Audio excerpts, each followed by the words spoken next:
សួស្តីអ្នកទាំងអស់គ្នាក្នុងវីដេអូនេះខ្ញុំនឹងធ្វើការបង្ហាញពីការបដូរពណ៌ក្តារចុចនៅលើទូរស័ព្ទដៃរបស់យើង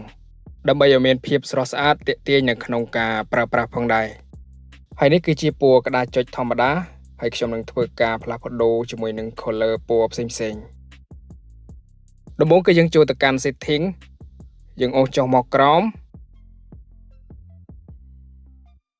យើងឃើញជាមួយនឹងពាក្យ advanced features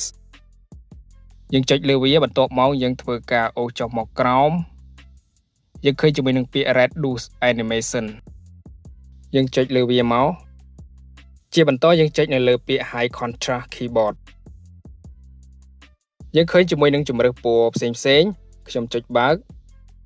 អូខេយើងអាចរើសជាមួយនឹងពណ៌ដែលយើងស្រឡាញ់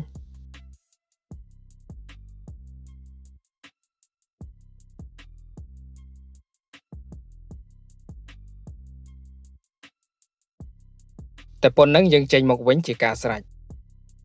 សម្រាប់អ្នកដែលគាត់ចូលចិត្តលេង style គឺអាចធ្វើបានមួយវិញទៀតវាធ្វើឲ្យការប្រើប្រាស់ទូរស័ព្ទរបស់យើងក៏មិនងាយនឹងមានភាពធុញទ្រាន់នោះដែរ